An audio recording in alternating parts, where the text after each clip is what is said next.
We're broadcasting on Sky Channel 752 and across social media at British Muslim TV. Wherever you are joining us, a very warm welcome. Now, in the last, I would say, 2.5 hours or so, the Prime Minister Boris Johnson has held a Downing Street briefing where he's announced that England will move into Plan B coronavirus restrictions. So what are the new measures that have been announced for England? From Friday, the 10th of December, in a couple of days, 48 hours time, face coverings will become mandatory for most indoor public venues. That includes places of worship, massages. So if you go into the mosque, you have to wear a face mask. That's from midnight. Theatres and cinemas, as well as shops and public transport, which came in earlier this month. Masks will still not be needed in hospitality settings, such as pubs and restaurants, nor in venues where it's not practical to wear them, where there's exercise or singing taking place. And from Monday the 13th of December, if you can work from home, you should work from home.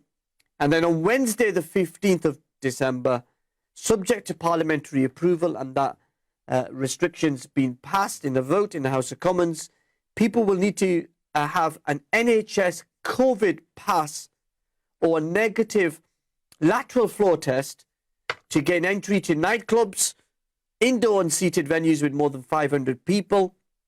So that could be, potentially could be the massages. If you went to mosque, there's more than 500 people, you would have to show evidence of an NHS COVID pass to show that you're vaccinated, or alternatively have a negative lateral flow test, which you can do at home. And then the unseated outdoor venues with more than 4,000 people, again, that is something that you can do. And any venue with more than put my teeth back in, any venue with more than 10,000 people in it, you will have to show that test. Now, pupils are already in secondary schools strongly advised by the Department of Education to wear face covering in communal areas, and the guidance now also applies to staff and visitors in all schools and childcare settings.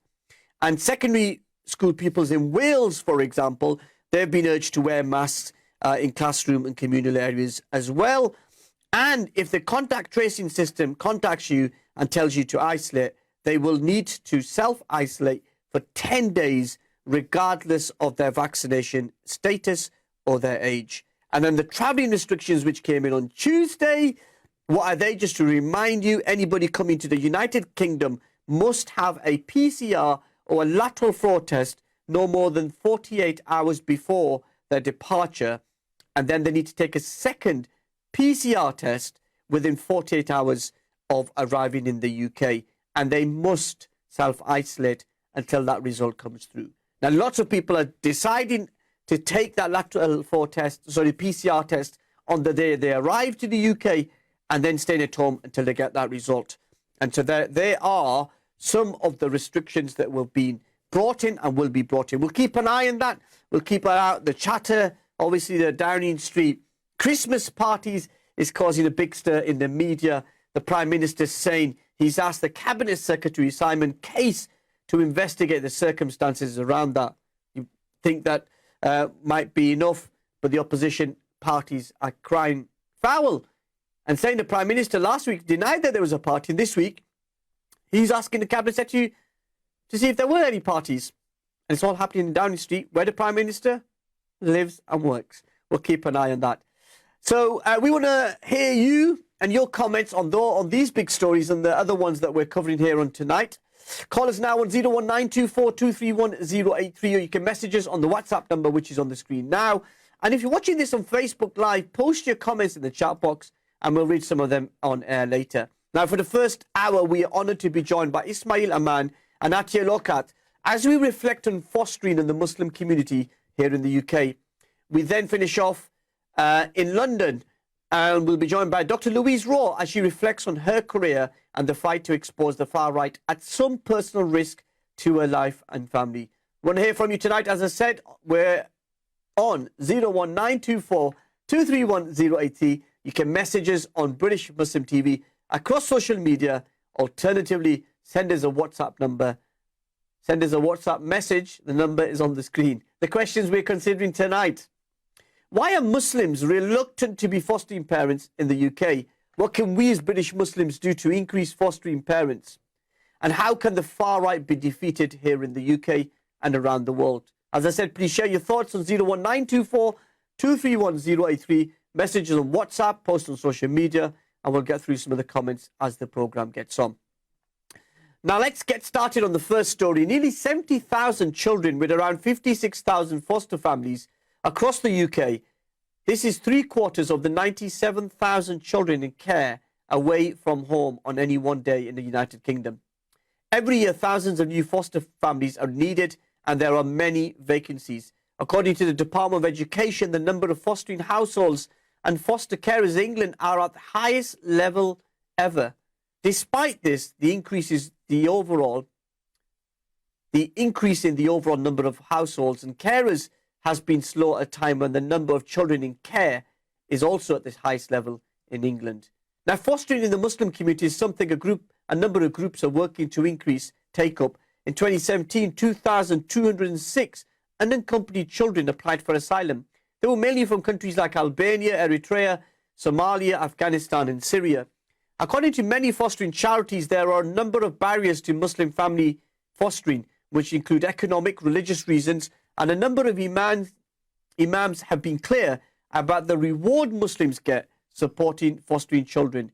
Islamic teaching promotes fostering as a good deed. Now, with so many Muslim children awaiting fostering parents, what can the British Muslim community do to get more people interested in this important work and ensure that they have the support that they need to volunteer? Foster Care Links was established in 2002 and rated outstanding agency by Ofsted in 2014. It has housed many children with diverse families in London, the South East, North West and Yorkshire. Ismail Amaan is the director of Foster Care Link. He has extensive experience in fostering and is a leading voice on this issue in the UK. Atia Lokhat is a community activist. She's a counsellor in talk therapy. She is a teacher. And if that wasn't enough, she's also a writer who's written 2 books and is also writing her first novel. She's really committed to the fostering agenda and encouraging more of you to get involved. I'm pleased to say both Ismail and Atia, both live on British Muslim TV from London. Both of you are very well welcome. Assalamu alaikum wa rahmatullahi wa barakatuh. Thank you so much for honouring us with your presence. Great to have you on this really important topic. Ismail, tell us, where did your interest in fostering come from? There were 2 primary factors behind the idea of establishing a Muslim fostering service. First of all, in North London, where I'm from, there were a few high-profile cases, and there was a clear understanding that the local authority didn't understand the needs of the Muslim community when it came to foster care. There was a situation where a Bengali family had their child taken into care, and they were very adamant they wanted a Muslim family looking after their child. And the local authority placed them with a Sikh family and felt this was a match. And it wasn't malicious. It was just because there was not an understanding of that need. And second of all, in our area, there's a very large Jewish community. And I came across an agency called Norwood Ravenswood who deal with fostering in the Jewish community. And I also came across the Catholic fostering service. And recognizing there are services out there for faith communities and not one for the Muslim community, myself and my colleagues started to get together to research creating a fostering service that could meet that need. So that was really the kind of catalyst to start Foster Care Link. We've got a few minutes before we head to our first break, and obviously we had cut into some of that time about the COVID announcements from the Prime Minister today, so apologies for that. But I suppose, Atia, the similar question to you, where does your interest in fostering come from? I think for me, I mean, in my profession as a teacher, I've come across a lot of children who were in care, and I recognize how important it is to have good quality care, suitable families for these children, and what is, the benefits of having that. And then when Brother Ismail asked me in 2000, I think it was 16 years ago, to join the team as a panel member, I couldn't refuse. I was only going to stay for a year, but I've seen the benefits, the success stories, and so I've stayed on now for 16 years. So that's what's got me started. I guess I have to thank Brother Ismail for that. Yeah, Ismail, you're well known in this area of work. How important is it to do this work? Because you could have done anything. You could have made lots of money in a private industry, but you chose to do this. There must be something. Is it religious? Is it moral? What drives you? Yeah, I kind of identified this gap and I thought there's a duty on us to fill that gap. So it's a hugely important area. There are so many kids going into care, and giving them a good experience, a good start in life, really dedicating yourself to safeguarding them became a passion. And therefore, I've kind of spent the energy, working with the agency, growing the agency, establishing offices in the Midlands and in the Northwest. And it's because we have people like Sister Atia so committed to the cause, they've managed to keep pushing forward and attracting more carers, working with more local authorities. So yeah, hugely important.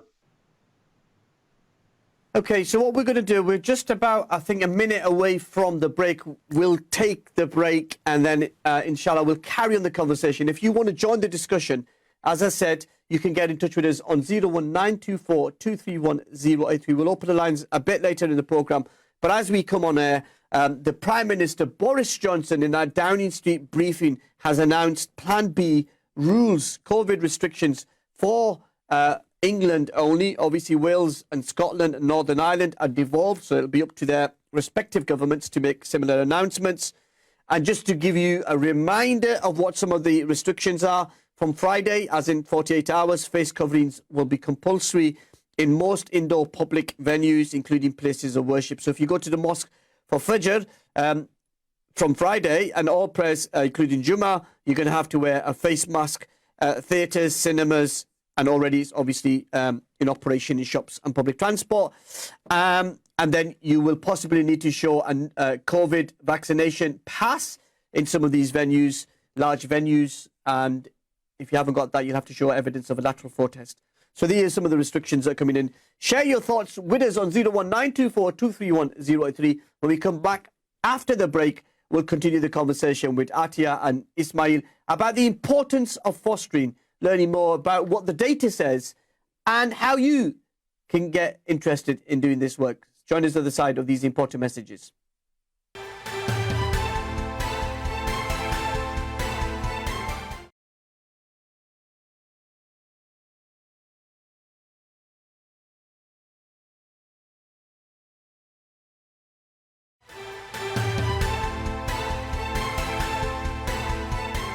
Assalamu alaikum, welcome back to Questions with me, Mohammed Shafiq, exclusively here on British Muslim TV. We're focusing on fostering and the Muslim community.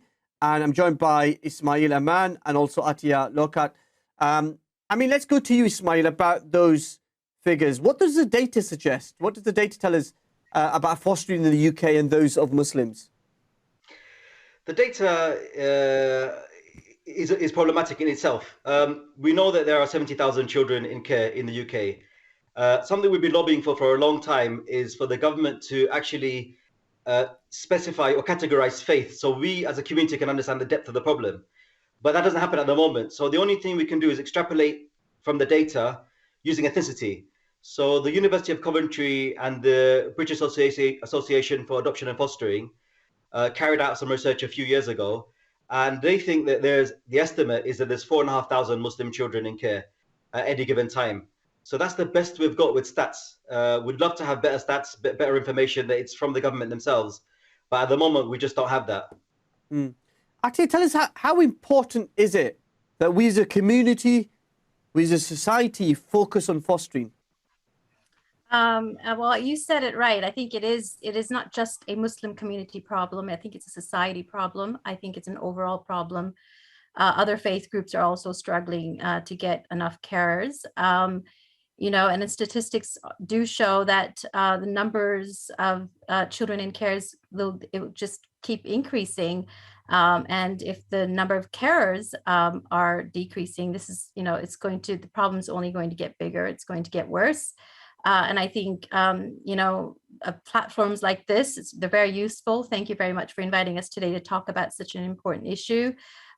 We do need to focus on this and make people more aware of the shortage of carers, good quality, suitable carers. Yeah, that's really important. And I think it's really important that we been a TV channel that's sort of rooted in communities that we give these opportunities. And so I'm really excited that you are here. Ismail, I mean, if you look before the, just before the break, you were talking about where we are. You just talked about the data behind fostering as well. What impact does children being in care and then in need of fostering have on their mental well-being, their health, and their community and their sense of belonging? It's huge. Has a huge impact on young people. All children that come into foster care suffer some form of trauma. They've been through a life-changing experience where they can no longer be cared for by their parents, and that has long-term impacts, and it has impacts in various ways. So when you come into foster care, there's a variety of professionals around you to provide you with a lot of support. If young people are experiencing mental health problems based on the negative experiences they've had, we link them up with the with CAMS, the Child and Adolescent Mental Health Services within the local authority. That's just one professional service they're linked into. There's a social worker allocated from the local authority, a social worker from our side. So a lot of work is done to address all of these issues to give them the best chance of success in life. Yeah, and Atia, it's heartbreaking that children are let down by their parents. There's particular reasons why. Do you know some of the reasons, as a teacher in your background, why parents give up their children? I think the reasons do vary. Sometimes, it is neglect, abuse. It could be unsafe living environment. Usually a teacher or a GP or family member might alert the authorities, and and they would have to be removed from the birth parents. So the reasons do vary. Sometimes it's short term, sometimes it's long term, and unfortunately, sometimes it becomes a permanent arrangement. I think the ultimate goal of fostering really is for social workers to work with the birth parents, support them so that they can eventually be reunited with their children. That is the ultimate goal. Unfortunately, it doesn't always work out that way. Ismail, I mean, what is really like working in this area? Because I'm a father, and certainly when I think about the idea of children being left in care and in need of fostering, brings tears to my eyes. How do you deal with that? It's been a long journey for us, to be honest. We've been doing this for almost, next year will be our 20th year of working in fostering. And, you first enter the sector and read those profiles that are coming through, and it does have a big impact on you. You do read about them and think, this is tragic. And unfortunately, even 20 years on, you still come across cases where you think you've seen everything, and then you see something else and you think to yourself, wow, this is, hugely problematic. There are still issues that you come across that you haven't come across before, but you have to be strong. I'm very, very, very lucky to have a very strong team around me. We've got some really excellent social work managers, social workers, support workers. We've got some brilliant office managers working around us all the time. So it's always a shared responsibility. We've got a very diverse panel with a range of people, teachers and nurses and people with mental health background experience. So working together, we're tackling the issues, and it really kind of breaks it down and makes it easier to deal with. You just kind of be strong enough to deal with that emotional side, because I'm ready to admit I'm sure it brings tears to my eyes. I remember watching programs on TV about it, and it brought tears to my eyes. Atia, how did you get active in supporting this work? Was it through your teaching and having that interaction with young people? I mean, to be honest, it was really when I joined the foster care link team, I got more involved, and really seeing it firsthand, doing the annual reviews, reading the reviews myself, hearing about the cases, hearing about the success stories and the impact that these amazing foster carers have had on, by implementing their time and their skills into these children, and seeing the results. Really, when I see that happening, it just motivates me. Also, we have these annual award ceremonies where we give prizes and awards to some of the parents as well as the children in care. and I listened to some of the stories, and just watching their interaction and seeing how happy they are. It's incredible. Just, it's very rewarding. So that's what pushes me on. Ismail, there's a misconception amongst a minority of people within the Muslim community, and some of them might be influential, who think that Islamic teaching doesn't approve of adoption. What would you say, as somebody who's been involved in this area for 20 years, about what Islam says about this? Yeah, you're right. There are, areas of the community where they think that Islam is not compatible with fostering and adoption. But we have to remind ourselves that fostering and adoption go back to the time of the Prophet Muhammad, peace be upon him. He himself was fostered. He fostered himself. So the tradition of fostering Islam goes back to the beginning of the prophethood and the teaching of Islam. And I understand that there's issues for families looking after people of the opposite gender, especially when those children become older. But the ulama and the shuyukh have been very clear that there's a necessity. So, the Muslim community should come forward and foster and adopt. Yeah, because if you look at the Sunnah, and you talked about the Prophet ﷺ himself, he was adopted by his grandfather, Hazrat Abu Muttalib, and then when he passed away, he was adopted by his uncle, Hazrat Abu Talib. So, if you just go into that history, you get to see that adoption is a central pillar of our faith. It is, yeah, and he himself fostered Zayd ibn Haritha. So the example is set for us. Yeah, the example is so what's the blockage? When I talk to officials and I talk to politicians, they often say that there is a blockage in terms of getting more Muslim foster carers. Where do you think that blockage comes? Is it religious? Is it cultural? Where would you pin it? A lot of them is pure practicalities. To be a foster carer, you need to have a spare room. You need to have availability. You need to be very dedicated to the young people and looking after, the foster child. So when you strip those things aside, and it's a challenging task, and people, when they start to come into fostering, they come in thinking it's going to be quite an easy process. But there are a whole lot of checks and assessments that are done to approve you as carers. So when we have those telephone inquiries, a lot of times they don't convert into people becoming foster carers once they realize the steps you need to take to become a foster carer. But so it's really the special people, the people that are really dedicated, that are going to put the time and effort, commitment into fostering, that jump through all the hurdles, that take part in the training and the assessment and the checks and see it all the way through. But alhamdulillah, we have a steady stream of foster carers coming forward and being approved. So it is proving fruitful. There are people that can enter it not knowing what it's about, but get through the hurdle of understanding it is quite a professional, involved task, and coming through the other end and becoming approved foster carers. Yeah, because it's kind of like that, the sort of pre-approval stage that you have to go through, and all the checks and balances, and rightly so, background checks, criminal record checks, and that sort of thing, to make sure that the child is going to be safe. But then the actual process of being approved and then getting the child, and then the continuous environment and support. Atia, I mean, you're involved in this process. What do you look for when you read those reports as part of that panel work that you do?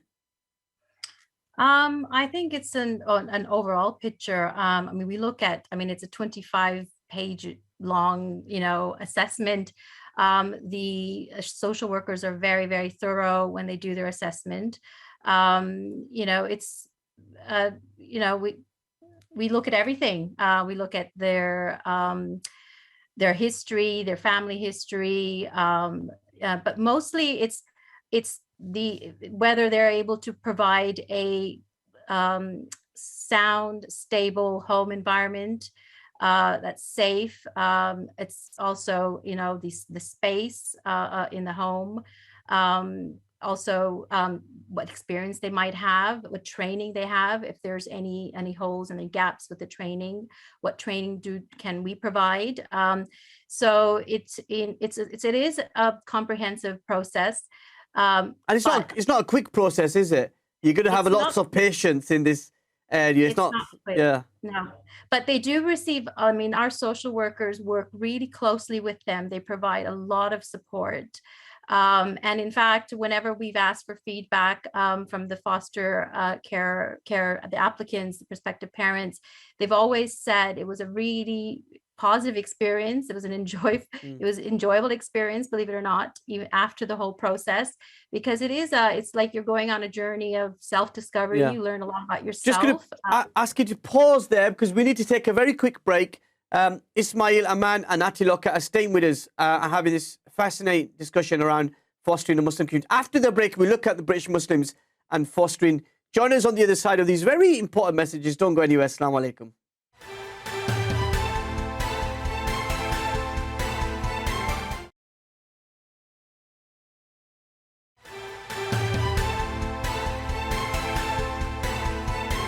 Assalamu alaikum. Welcome back to Questions with me, Mohammed Shafiq, exclusively here on British Muslim TV, live from our studios here in Wakefield. We hope you are well and keeping safe and cozy.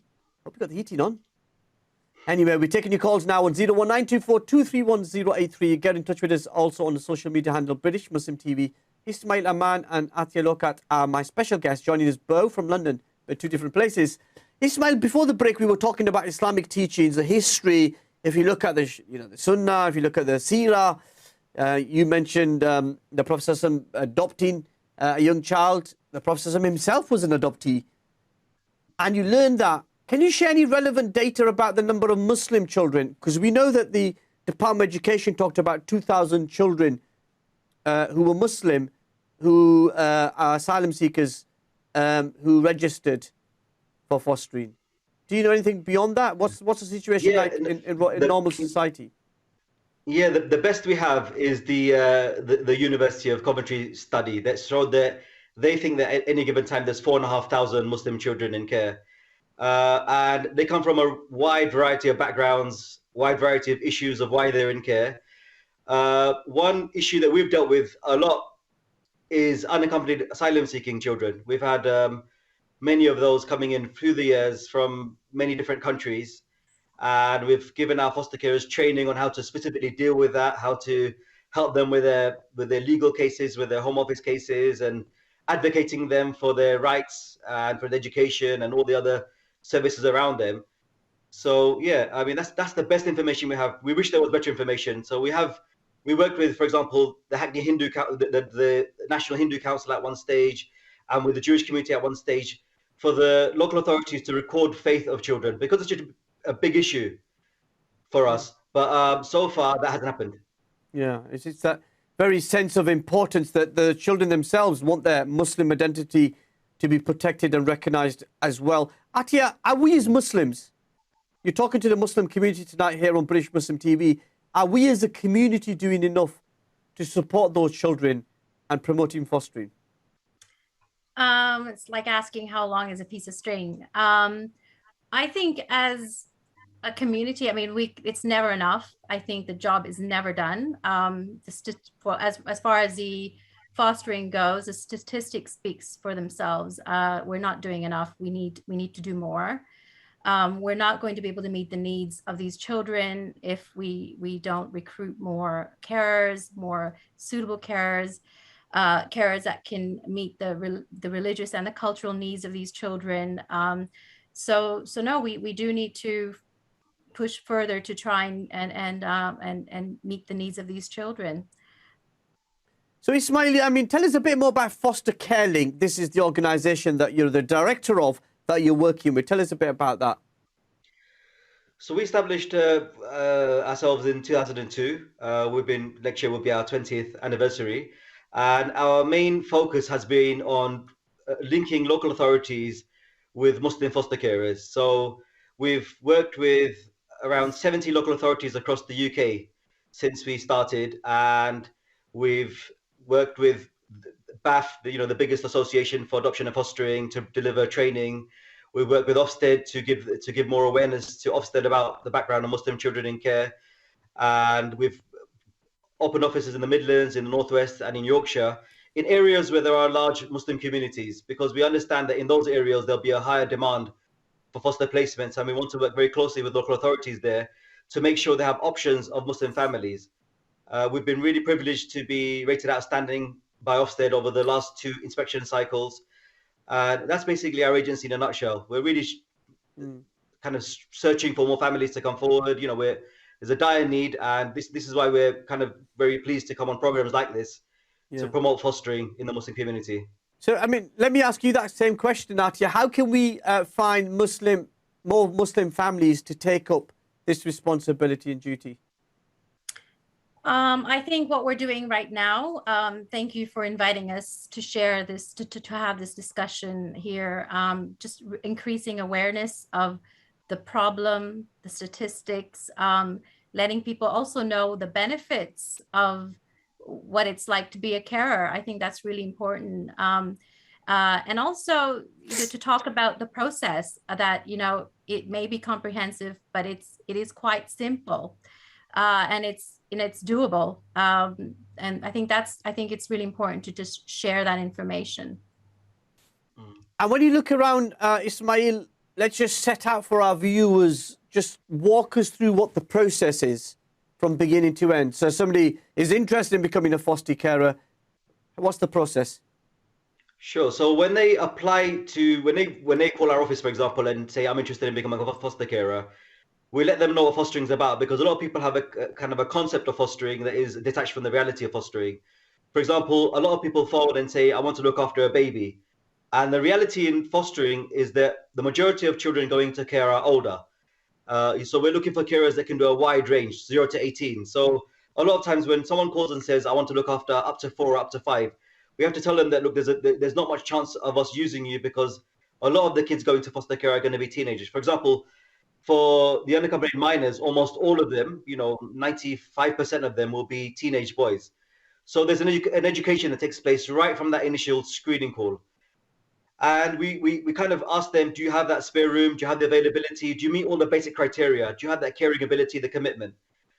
If they say yes, and we think they meet the bill, then we will set up an initial visit. Someone will come to your home and explain to you in a lot more detail about what fostering is about, and they'll observe your home, observe your family, and make sure that fostering is suitable for you.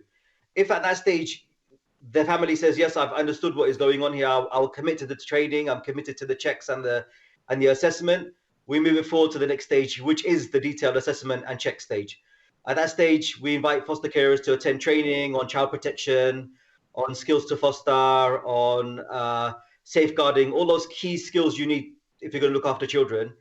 And we commence all of their checks. So, like you mentioned yourself, the police check and a medical check and a local authority check, a range of checks, which are obviously very, very important, because we need to make sure that the right people are coming into fostering. And alongside that is the assessment that Sister Atia spoke about. It's a very detailed profile of the family, your lifestyle, your background, your motivation, how can you offer stability.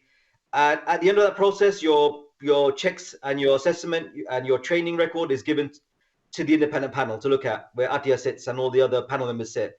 They observe the case and they scrutinize the assessment and say, yes, we think this family has the skills and the ability to look after children. After that, there's one last stage where it goes to an independent decision maker, who then looks at everything, who's not been involved at any stage so far, looks at everything again as another final safety check to make sure that the family meet the criteria and are going to be good foster carers.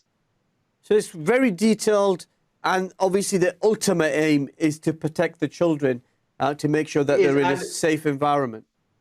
Yeah, and I just want to make sure, I don't want to put people off. We hold your hand throughout the whole process. Yeah, we explain every stage to you in a lot of detail. We do everything for you. So we need your commitment with regard to giving us information, giving us time. But everything else we do. So so people shouldn't be put off by that process. Yeah, and you're not alone. And we've really we've been talking to some foster parents. And if you've got any contacts with foster parents, who will be happy to come on and talk to us to give them an idea of what's involved in this. And you said that you get the support all the way through as well. Atia, I mean, in a sense, you're on that panel. The social workers do the background checks and all of that. It then comes to the panel. What are you looking out for in those panel reports?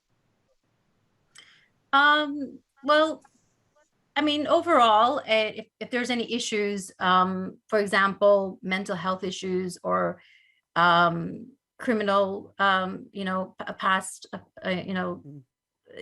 something that they've done, and what came of it, what the results were of a certain scenario.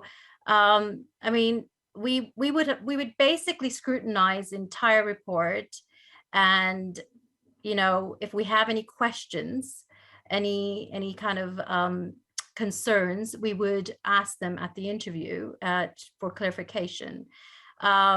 Sometimes their responses are sufficient enough to satisfy our concerns. Sometimes we need to sort of probe a bit further.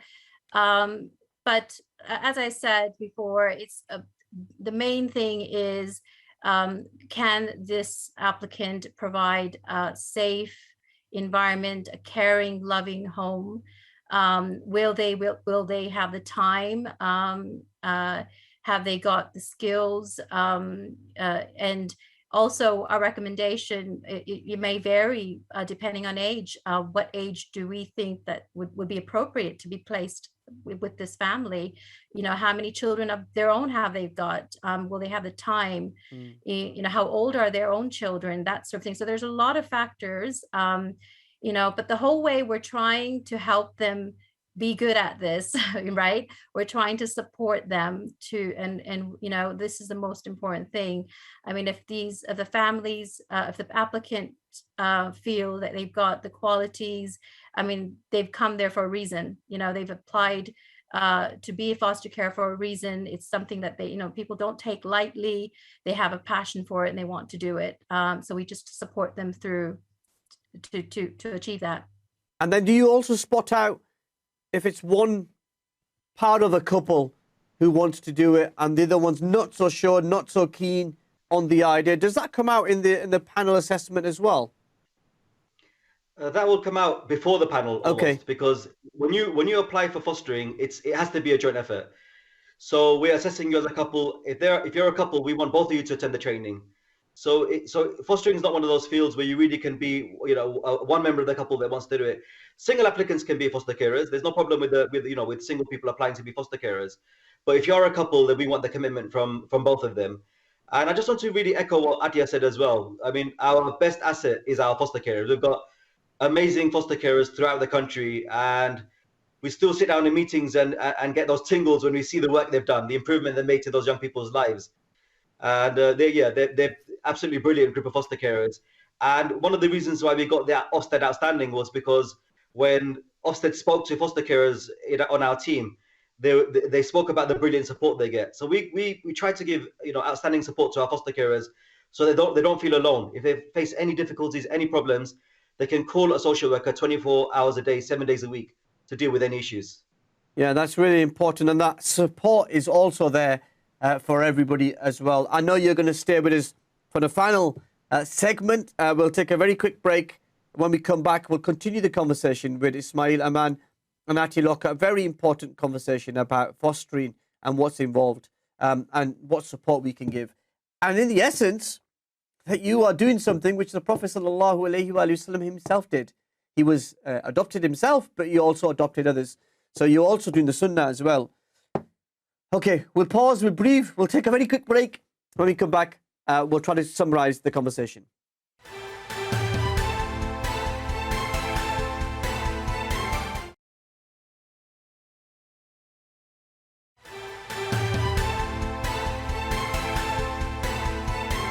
Welcome back to Questions with me, Mohammed Shafiq, exclusively here on British Muslim TV, live from our studios here in Wakefield. We're taking your calls now on 01924 231 083. Get in touch with us on social media as well. Ismail, Amaan and Atia Lokhat are still my special guests, joining us live from London. Ismail, we talked about how intensive that process is and the reasoning behind that process. Let's just assume that they've been successful in passing all those tests and safeguards are in place. There is now a child or a young person ready to be fostered by them. Just talk about that process, please, if you could. Yeah, no problem at all. Once they're approved carers, they go into our list of approved carers. So now they're ready. They basically have met all the criteria. It can take. We can't guarantee when they'll receive that placement. But generally speaking, because there's such a big shortage, it is quite fast. So at that stage, we process what we call a matching stage. So at that stage, we're looking at the children coming into care and the foster carers that we have, and the location where they are, their background, the ages they're approved for, all those factors come into play. And we always, as an agency, we always try to do the best match possible. So we know that a Pakistani Muslim child is best matched with a Pakistani Muslim family. The same with a Bangladeshi child, where their language is reflected, their diet is reflected. They've got the most chance of stability where they feel at home in that environment. That's not to say we don't place children outside of their ethnic groups, but we know that if we can, we will do that. So from that stage onwards, we receive profiles. So every day we receive hundreds of profiles from local authorities with details of young people. And we are constantly, we've got people that work full-time just matching those together, looking at those profiles coming in and matching them to the carers that are there, and then starting putting forward those assessments. The same assessments that Atia looks at go to the social workers and local authorities to say, this is a family that we propose for this young person. What do you think? They then look at that family's assessment and say, yeah, we think they're perfect. A lot of times we try to, if we can, have introductory visits. So that young person can go to that foster carer's home, have a visit, have a look around the house. The foster carers can get a chance to observe the young person and see if that works. But the reality is, a lot of times, for example, with unaccompanied minors, it's an emergency placement. They've just arrived. We have very little information. So the foster carers at the assessment stage, we're checking whether they can take emergency placements. So sometimes it will just be immediately, we phone the carer up and say, we've got this 15-year-old Afghani boy just come off a truck somewhere, are you ready? And the foster carer will say, yes, I'm ready. And we'll make that placement. And then the discovery stage takes place after the child is in placement, understanding what they like, what their background is, what their history is, what help they need, what support they need, and implementing all of that. And actually, some of that things that Ismail just talked about there, the fact that some of these children have either lost their parents on the journey here to the UK or in war and destruction. They've had mental health issues. There might be anger issues. There might be a host of other issues that they're having to deal with. How do you get those foster parents ready for that intensive work that needs to go on? Well, the agency offers quite a lot of training, and so there's a list of training that they would have to do, and we would, as Brother Ismail said, we would match the parents accordingly if we've received the training, and we feel that they're fit to look after a child with those needs. Then that's how we would do it. Yeah, it's very unfortunate just listening to that scenario. Yeah, because that's it. In a sense, there's no guarantee that you can have every single Muslim child or young person with Muslim parents. What safeguards are in place to make sure that the religious and cultural needs of young people are respected and supported? Sorry, do you understand the question? I'm just thinking, you can't guarantee that Muslim, because I know lots of Catholic couples and Christian couples, elderly couples who are actually foster carers, and they make extra effort to, have halal meat, to take the person to the local mosque and these sort of things. How important is that work as well? Well, when we interview them, we do ask them questions. It's usually all in their report, because those questions have been asked by the social workers. The responses are recorded, so we read everything. But if we have concerns about that, we will ask them. And actually, sometimes there are children placed that are not Muslim with the Muslim families, and so we ask them about that, how they would provide for children, the needs of children who are not Muslim and placed with them as well. So those things are clarified, and obviously there are annual reviews done. If there are any issues or conflicts like that, that would come to light as well during the annual review stage. So yeah, there's always quality assurance done with the placements. But we've not had any problems like that, alhamdulillah.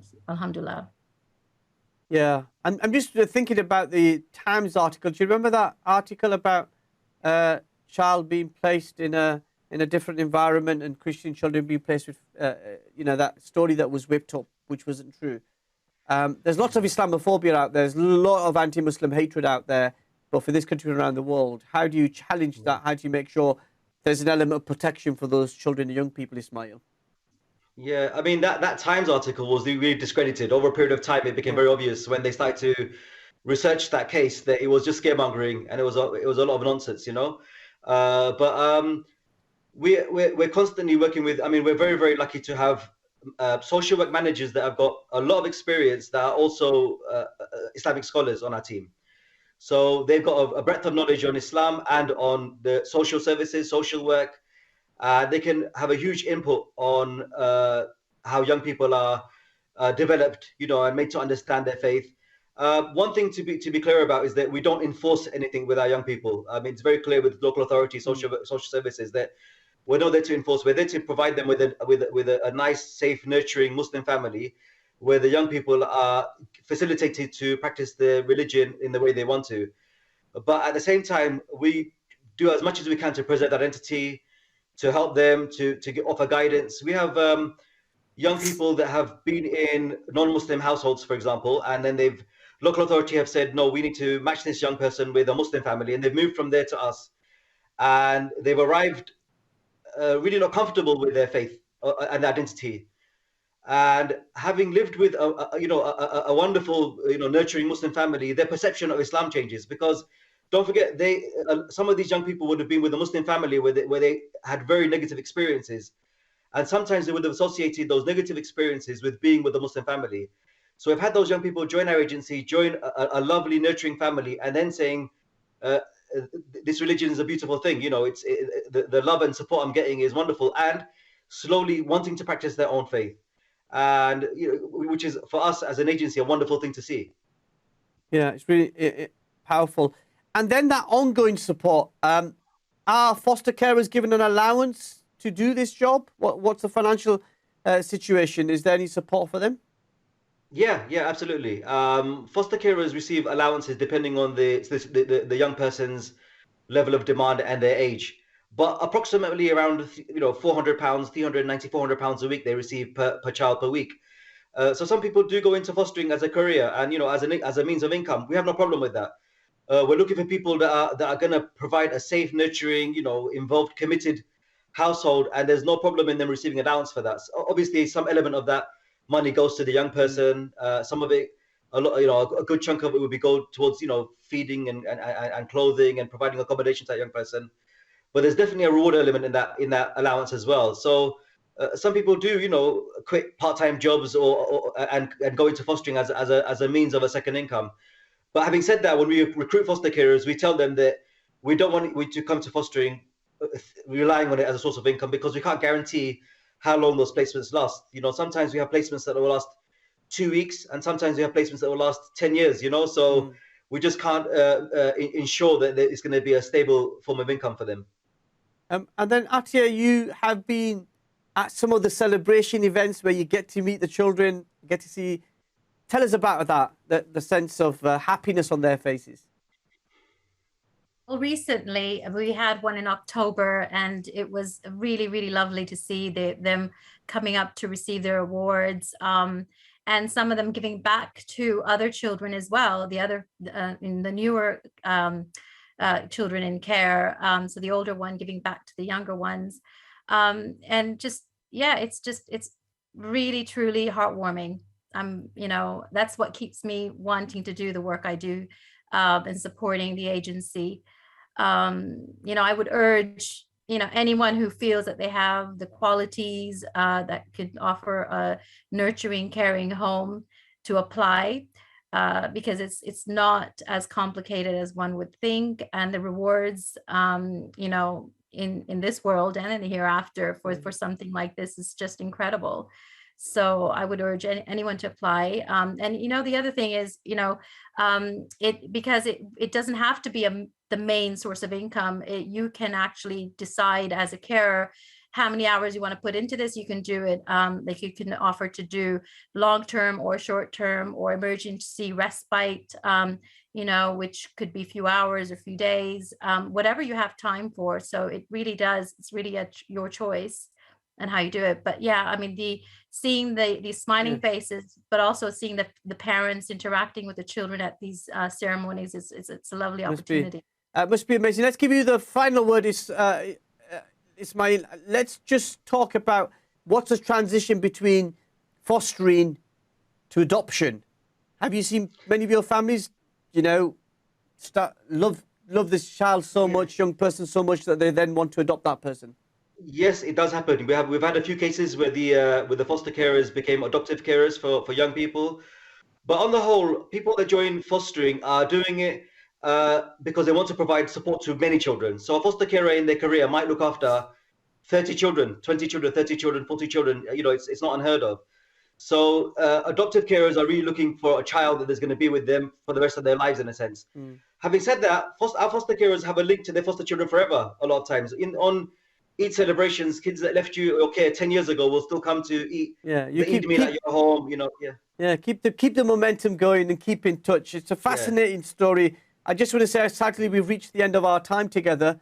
Where does time go? I want to say thank you. Thank you to both of you for all the work that you do.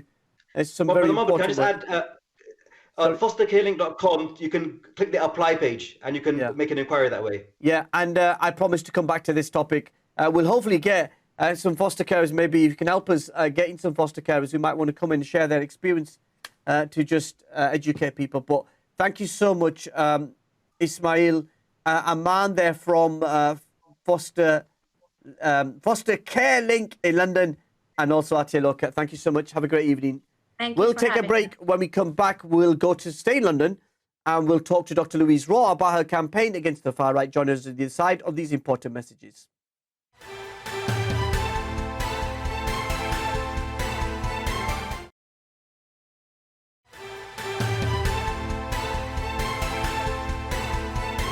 Welcome back to Questions with me, Mohammed Shafiq. Now, let's move on to our final story. Taking on the far right can be dangerous when you and your family are threatened. Having myself been subjected to those far right attacks, I know how it feels. But my next guest has never allowed those threats to divert her from her focus on exposing the far right and how the language of the far right has been normalized in our public life.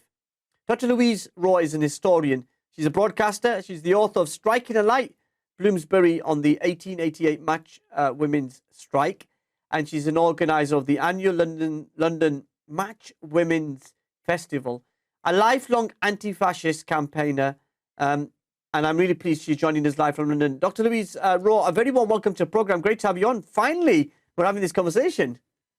I know, after all this time. Yeah, I know. You're always worth waiting for, Mohammed. Yeah. Thank you very much for having me on. Well, the honour is all mine. Tell us, how are you? What was the year been like for you? A bit of a mixed bag. I think it has for a lot of people, hasn't it?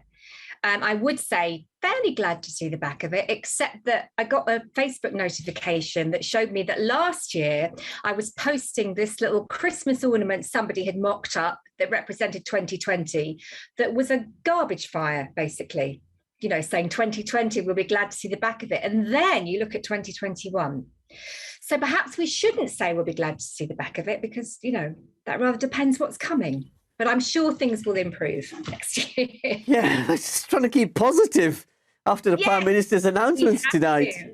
We have to try. Yeah. We talked about your writings and history. You're a historian. How important is it for future generations, even our current generation, to understand that history and then apply it to everyday life? I think it's absolutely vital. And we don't hear from the voices we need to hear from. I think that's the big problem with history. We're well served for kings and queens, aren't we? Ask any of us about Henry VIII. Yeah, we could probably tell you more about him than our own great-grandparents. Queen Victoria, yeah, we know absolutely loads about her. But where's everyone else? You know, I've got my friend Noor Anayat Khan behind me. I thought you wouldn't mind if I brought her along. Muslim World War II war heroine. I'd like to see much more about her. I'd like to see much more about LGBT people, about Black and Asian and Muslim and working class people, but we just don't get that history. And that's quite disempowering for people. You know, I will teach in schools sometimes and I will talk about people like Noor, and I will talk about young teenage suffragettes and how important they were. And you'll see the girls in particular, but the boys too, sitting up a little bit straighter and thinking, oh, and saying sometimes, I that makes me feel better about myself, weirdly, because I didn't know that people like me were included in my nation's story. And that's powerful. And it's awful to be cut out, I think. It's awful to sit through history and be told, you're not really relevant. Sorry, love. You know, no one like you who looked like you ever did anything for Britain, unless you're a white king or queen. Sorry. And it's not just important to have that historical mirror held up to you. It's also really disempowering to push the idea that only kings and queens, only great individuals can ever do anything. That's a great message to keep people passive, isn't it? And to keep them feeling hopeless. But it's completely untrue. There are so many wonderful heroes and heroines out there that are really inspiring, and we need to hear more of them. Now, you wrote for the Independent newspaper about how the anti-mask, anti-vaccine movement had a darker undertone. What do you mean by that headline? Yeah, so that was September last year. Gosh, it seems a long time ago now. It does, doesn't it? It's another lifetime. But I think it was the first time I'd seen an anti-lockdown rally, like a big one, in London, in Trafalgar Square. I have a lot of political activist friends who kind of monitor new movements and monitor anything that looks like it might be a little bit far-righty. And apparently this was not at all. It was just a freedom movement. It was all about freedom, liberty, wonderful, you know, sounds great. But I started in the cynical way of somebody who's been around politics, you know, it feels like centuries, but for decades. I thought, well, let's have a look at who some of these people are.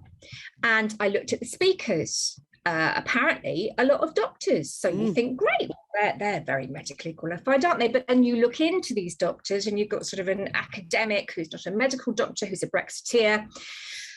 You've got Kate Shemirani, I believe you've heard of, Mohammed. Yeah. I think you're familiar with her work.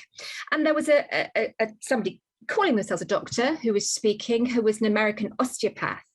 And I looked into what they'd said, and they said that vaccines are going to turn you into a genetically modified different species of human. So I thought, oh, we might have a little bit of an issue here, lads. Sorry, I shouldn't laugh, but it's just so laughable. I know. And then it seemed, even September 20, it seemed like, oh, come on, no one's ever going to believe this. But you could see stuff that we thought was really minority, really out there. Really, you know, people who believed that there wasn't moon landings and it's a fake moon up in the sky. We thought this was so fringe, and we saw it stealthily creeping into the mainstream. And this was the first time I'd really seen that. And then there was a guy called Mark Steele, not the comedian. People got really worried on Twitter when I said Mark Steele. Another guy who's linked to the far right, who's been done for harassing local councillors. Just some 5G activists, just some quite troubling to my mind, people who didn't seem to have an awful lot to do with freedom at all. I was just going to say that, you know, you then saw lots of these familiar faces we both know about who are on the far right, latching onto the pandemic, the lockdowns, the vaccines. What do you make of them? And is it opportunism, or is there deep-seated belief in a libertarian world? Oh, hell no. No, it's total opportunism. And the reason I say that is because I remember when we got the first ever lockdown, and I was looking at what the far right was saying, and then they were all for it, actually. And in fact, they were saying everyone should abide by it, and those Muslims are not. There's all these Muslims breaking lockdown. Bless their hearts. You know, they were saying, well, these mosques on their websites are posting prayer times. Yes, but they're not open. They're just telling people when to, and they were trying to assert that Muslims were breaking lockdown. I remember all these stories about, oh, I know that all the Muslims in my neighborhood had a party. Definitely they did. They definitely did. Huge buffet, you know. And some people were even saying, I know because they invited me. And you think, no, they didn't invite you, did they? Even if they did have a party, which they didn't, PS, they're not going to invite the local racist. So that was initially where they were at. They were all pro-lockdown. And very quickly, we got the American anti-vaccine, you know, way before COVID, the people who were saying that vaccines cause autism and making a lot of money off that, by the way. It's a huge industry, a lot of merchandise. Suddenly we saw them, I think they saw COVID as payday, Christmas, fantastic. All their merchandise changed to include COVID. And we saw that creeping over here, and you could almost hear the far right's ears pricking up, and they thought, oh, interesting, because they're looking to recruit. They're looking to jump on absolutely any bandwagon they can. If there's money to be made, hell yes, you know, they'll jump in on that too. This is what they do. They did it with the men's rights movement, which then became radicalized into the incel movement. I don't know if people know, the involuntarily celibate, angry cross men of the world, but that's actually led to a lot of murders in America. It sounds like a joke. It's pretty serious. Once the far right start radicalizing movements, they go very nasty, don't they? Yeah, and then as a broadcaster, and we look, you know, as a broadcaster yourself and as a historian, you look at the media. You look at, let's look at the right for the moment. You look at some of those broadcasters who are latched on to this anti-vax, anti-lockdown narrative. Are they doing similar to what you describe as what the far right are doing? Just doing it for purely financial reasons or likes and followers? I don't think we've been well served. I think it's a few things. I think it's the fact that broadcasters are so much more monopolized now, as you know. That's why you do what you do, is to break that monopoly where we're just, you know, media, huge media outlets owned by billionaires, aren't there? Just a very few people pulling all the strings. So we're getting people singing from the same right-wing songbook very often. But I think also there's this idea now that, oh, you know, we need to listen to everybody. The BBC denied Oswald Mosley a microphone for 30 years. People forget that. They think it's the way that, oh, we're British and we have to let everyone have their opinion and maybe they've got some good points. I think it also is the case that the media is following the public zeitgeist rather than questioning it. They're going along with what seems to be popular, what might sell newspapers, what might get clicks and likes. I have been quite shocked by it, to be honest. I really did think that government as well would stand up to this really dangerous tendency. This misinformation is killing people. People are dying, aren't they? Healthy people who were vaccine skeptical, if not refusing, are dying. You can't come back from that. You can't come back from dead. I was reading a case, really healthy young man, I think he was a mountaineer, 42, no health conditions, and really regretted it. You know, as this poor guy was dying, he was saying, if only I'd listened. Took the vaccine, yeah. And we've got a couple of minutes, before the break, Louise. I just wanted to say, where does that passion come for taking on the far right? Because you could have just had an easy life and just been an historian and a broadcaster and a writer and lived the middle-class life that you have. But where did that passion come from to be an anti-fascist campaigner? Sadly, I've never lived a middle-class life. I've always been a little bit poor, which might have something to do with it. It's hard to say, isn't it? Unless we get a psychologist in, which would be very fascinating, paging Dr. Freud. Just always have. I mean, I was adopted as a kid. I was in care for a bit. I was adopted. I was the only person, the only lefty in the village. You know, I was the only person in my household, in my family, ranting on about racism, insufferable child from the age of 10, going on about injustice, family looking at me like I was absolutely bonkers. it's just I've always felt this is incredibly wrong, injustice, bullying. I mean, I think it upsets everybody, but I can't let it go. But I did find out when I traced my birth parents, I found out that my maternal grandfather was an anti-fascist war hero from World War II. He'd been in a prisoner of war camp. He constantly got solitary for insulting the Nazis. And eventually he saved his entire death march of about 3,000 people by finding the Americans sneaking out. Sounds like I'm making this up, but no. Papers.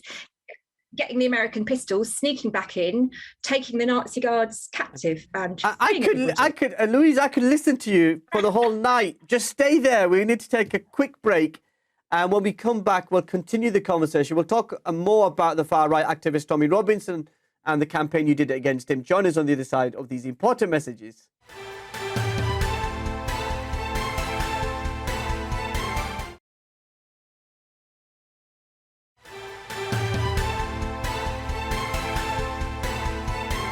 Welcome back to Questions with me, Mohammed Shafiq. Exclusive guest is Dr. Louise Raw, the broadcaster and historian. She's still with us from London. We're going to see if we can open the lines as well and get some of your calls if you want to ask Dr. Louise a question. 01924 231 083.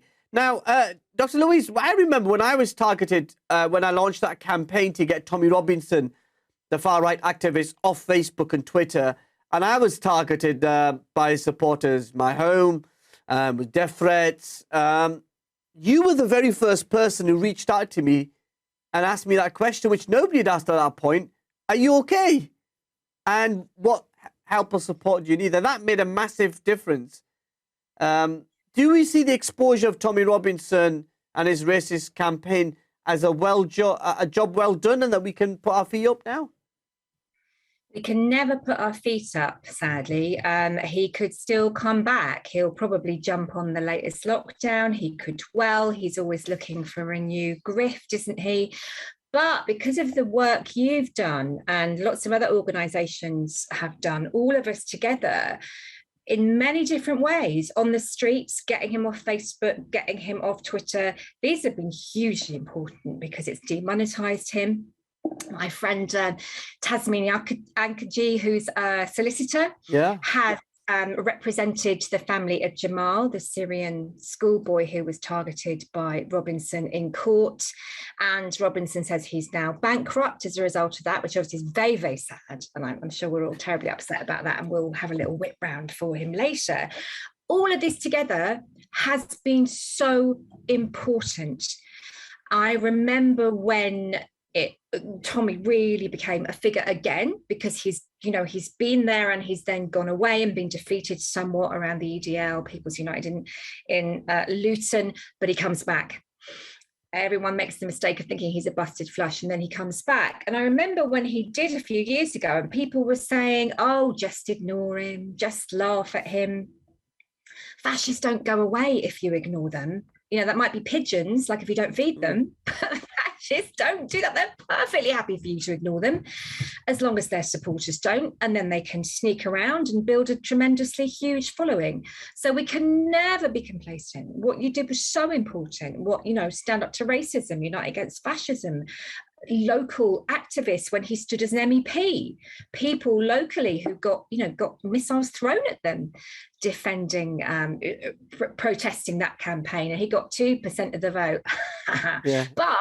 But who knows? It could have worked. He could have become an MEP. Yeah. Well, we had to live through that one term of Nick Griffin as our MEP in 2009. Now, the Milton Keynes restaurant called Wing Kings, I think it is, recently refused to serve him. And in his usual way, we saw he whipped up a mob against the black-owned restaurant. And you did something which was to encourage as many people to go down to this restaurant, to try out their halal ribs, and to support the business. Why was that so important for you to do? You can't have that kind of bullying, can you? You can't have attacks on businesses. It's got horrible shadows of the Nazi regime. He specifically picked on them because they were black-owned and because somebody had decided they didn't particularly want to serve him. He's a massive racist. And he immediately went to his phone, as he always does. And you can immediately see him thinking, oh, I could get a bit of popularity back here. Perhaps I can earn some money here. And he tried. He really did try. He said, I'm going to bring 500 people and shut it down. Fortunately, the business owners had a lot better connections in the community and were a lot more popular than he realised. And I thought it was really important to go in there with my friend, Mr. Ankaji, who was the solicitor. Just by pure coincidence, he seemed like the ideal dining companion, the guy who just bankrupted Tommy Robinson in court. We decided we were a bit peckish. We fancied some wings. So off we went to Milton Keynes. We raised on social media a nearly £400 tip to leave the staff there, just to show our support and our solidarity, and to show them that, you know, we're absolutely with them. We won't, when the fascists come and try to target people, we won't allow it. We will all, you know, circle our wagons. To be fair, the place was absolutely heaving. I don't think they needed us at all. They're doing tremendously well, and I think they're going to franchise. But it's just really important to always do that. Anytime they try and creep in, we just have to say no. And you say that you've been to Buffalo in New York, you've got family there, and you've tried the ribs there, and you would think that they've got the best buffalo ribs. But you think these ribs are better. I mean, I have to say it, I'm quite scared about going back to I know, because they might not let me in. But buffalo sauce is a hell of a thing, and you cannot get it here. You can get a gazillion things that say they're buffalo sauce, but try serving them to Americans, as I have, and they just look at you with absolute contempt. And I've tried making it. I'm a bit too lazy to make it. But when I saw the menu and I saw them saying, you know, super hot wings, and yes, they really are buffalo style, I thought, yeah, you know, fair play. So I'm sure they'll be delicious, but I didn't think it would be that authentic taste, because I've never found it anywhere but there. And I have to say, it was extremely good. It was that strange secret recipe, that specific buffalo taste. It's very hot, but it's just, you know, it's more than just a chili heat. It's a very special combo. I was amazed, but they do have chefs who work a long time on the menu. They have development chefs, you know, they have cut no corners. They've really concentrated on the food as well as the theme to it. And yes, I have had, definitely, I'm sorry, family, wings in New York State, which were not as good as some of those wings. yes, You'll be drummed up with family now. I know, you'll be stopped from entering the United States. I know. On national buffalo sauce reasons. Buffalo sauce traitor. Yeah, exactly. Yeah. Now, you talked about the personal risk that you sometimes take and the death threats you get. How do you deal with that? It's bizarre what you get used to, isn't it? The first few, I mean, I've been doing this a fair old time, since I was about 13, 14, I suppose, were my first protests. But then, of course, everything wasn't on social media. You weren't so easy to find if you were coming up against fascists. And 2-3 years ago, when they turned up at Bookmarks, the bookshop in London, to a solidarity event I was speaking at, I was actually speaking about Cable Street, and I was outside when they turned up, and a few of us decided to gently suggest that they left the area, which didn't go down terribly well. And then, of course, you realise, oh my goodness, that's been filmed and that's everywhere and everyone knows who I am. And yeah, it's a bit of a facer at first when you go into a new phase of that. But a lot of them, of course, are keyboard warriors. Not that you should ever underestimate it, because it only takes one or two who aren't. But it is surprising how you do kind of get used to it. I think what's more upsetting is seeing, when it's directed against other people, to the sheer level of hatred that these people possess, the way that they write, the absolutely vile things that they will say, particularly to women, but not just to women by any means. Because I remember getting 1,000, 1,200 messages on Facebook and Twitter, and then I got them signing me up to porn sites and you know, doing all sorts of things to try to, you know, get me to stop doing what I was doing. And it can be quite a lonely existence, can't it? It's not a lot of fun. And also your friends and your family aren't always sort of going, yay, we're so proud of you. Sometimes they're going, what are you doing? My wife would roll her eyes and think, oh, here he goes again. Yeah, and your friends are sort of like, well, stop doing it then. And if it's so awful, stop doing it. You can't stop doing it. You can't not be anti-fascist. You absolutely can't. I'd love to. I will be anti-fascist when the fascists go away, and I will be delighted. I will sit back and watch a lot of Netflix. But until then, we just can't. If we want to have any kind of nice life for anybody, we just can't. We just can't let them in. So yeah, it's scary, but it's the right thing, and that's what gets you through. If you're upsetting the right people, that's okay, and you will get a lot of support, and you'll meet some wonderful comrades. It's not always the people you expect that support you or don't, but you will meet some wonderful new friends and wonderful comrades who will be so supportive. Sadly, I could sit here all night and talk to you, Louise, but I've got a final question for you. How do we tackle that narrative, the far-right narrative, which somehow is mainstreamed in Europe, but also here in our politics and our public life? That's the big question. And I'm part of a couple of cultural fight back groups that are looking to do similar things to Rock Against Racism. We really need to go back and recreate all that countercultural stuff that we had, all those many kind of left-wing educational organisations and political groups that we had from like the Victorian period onwards. A lot of them have gone. We just have to start creating our own narrative. We're not going to get it anymore from the mainstream. So we just have to, we have to put on concerts, we have to get bands out, we have to get some brilliant protest songs out there, we have to make films, we have to start writing plays again. We just have to start from scratch. I think it's going to be a long haul, but we've been so captured by the right-wing narrative, we just have to fight back. Well, thank you so much, Dr. Louise Raw. Thank you for all that you're doing to take on the far right and anti-racist campaigner that you are. Solidarity, and I'm really glad we had that conversation. Thank you so much. Well, thank you for what you do too. It's really important. Thank you so much. That was Dr. Louise Raw, who's a broadcaster, historian and anti-fascist campaigner. She was joining us live there on British Muslim TV. Or here, British Muslim TV. Anyway, she was coming to you live from London. And we thank her. I just want to, as we finish tonight, give you that reminder of what is happening in the next few hours. Next 48 hours. We get the new rules on home working and mask here in England. And so there will be mask wearing in places of worship. So when you go to the mosque for your prayers and for Jummah, you need to wear a mask. And when you go to anywhere in terms of, if you can work from home, you're encouraged to work from home from Monday.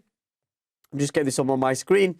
And also vaccine passports will be needed to get into nightclubs and large venues from next week. There'll be further debate on this in the House of Commons on tomorrow, I think. And they'll vote on it and it'll come into force as well. So that's Plan B, which has been announced by the Prime Minister, as he's been criticised for what's been happening at Downing Street at these Christmas parties from last year. We'll keep an eye on that. Thank you so much for welcoming us in your homes. From me, Mohammed, Shafiq, and the whole team behind the scenes. Thank you so much. And I'll see you same time next week, Wednesdays, 8:30. Assalamu alaikum wa rahmatullahi wa barakatuh.